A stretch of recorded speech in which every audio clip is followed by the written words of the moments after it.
ओम साईराम. उन्हाळ्यात स्वयंपाक करताना किचनमध्ये फार उकडते. घाम आणि उकाड्यापासून सुटका करण्यासाठी 6 टिप्स कोणत्या आहेत ते आपण आजच्या या व्हिडिओतून पाहणार आहोत. उन्हाळा म्हणजे सगळ्यांचा नकोसा वाटणारा ऋतू. यातही उन्हाळ्यात किचनमध्ये स्वयंपाक करायचा म्हणजे गृहिणींसाठी खूप मोठा टास्कच असतो. आधीच वातावरणातली उष्णता आणि त्यात गॅसजवळ उभे राहून स्वयंपाक करणे म्हणजे जीवाची काहिली होते. स्वयंपाक करेस्तोवर घामाच्या धाराने अंग भिजून जाते. अशा वेळी स्वयंपाक करण्यासाठी किचनमध्ये जावेसे वाटत नाही.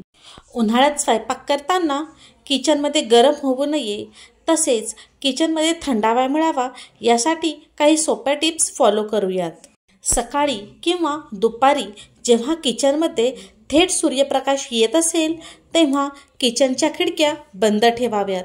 संध्याकाळ होताच किचनच्या खिडक्या उघडाव्यात, जेणेकरून मोकळी हवा आत येईल आणि किचनमध्ये थंडावा राहील. किचनमध्ये काम करत असताना चिमणी आणि एक्झॉस्ट फॅन आवर्जून लावा, जेणेकरून किचनमधील गरम वाफ बाहेर जाऊन आतील वातावरण थंड राहण्यास अधिक मदत होईल.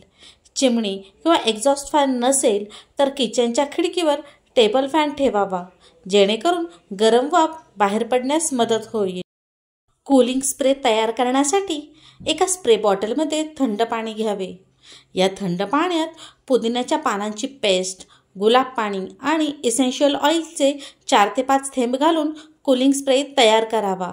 हा कूलिंग स्प्रे किचनमधील ओटा, पडदा आणि भिंतींवर फवारून घ्यावा.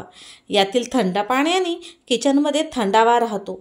तसेच गुलाब पाणी आणि इसेन्शियल ऑइलच्या सुगंधाने किचनमध्ये फ्रेशनेस कायम टिकून राहतो. किचनमधील खिडक्यांच्या काचेवर ॲल्युमिनियम फॉईल लावावी. ॲल्युमिनियम फॉईलच्या चमकदार पृष्ठभागामुळे सूर्यप्रकाश परावर्तित होतो. यामुळे किचनमधील वातावरण थंड ठेवण्यास मदत होते. किचनमध्ये थंडावा राखून ठेवण्यासाठी मातीच्या भांड्यांचा वापर करावा. मातीचा तवा, हंडी, मटके अशा भांड्यांचा वापर करावा. मातीच्या भांड्यांमध्ये नैसर्गिक ओलावा असतो, त्यामुळे स्वयंपाक करताना फारसे गरम होत नाही. किचनच्या खिडक्या आणि दरवाजांवर ओले सुती कापड अंथरून घालावे. यामुळे बाहेरून येणारी हवा थंड होण्यास मदत होते. इतकेच नाही तर खिडक्यांवर शक्य असल्यास चटई अंथरावी. यामुळे किचनमध्ये थंडावा दीर्घकाळ टिकून राहण्यास मदत होते.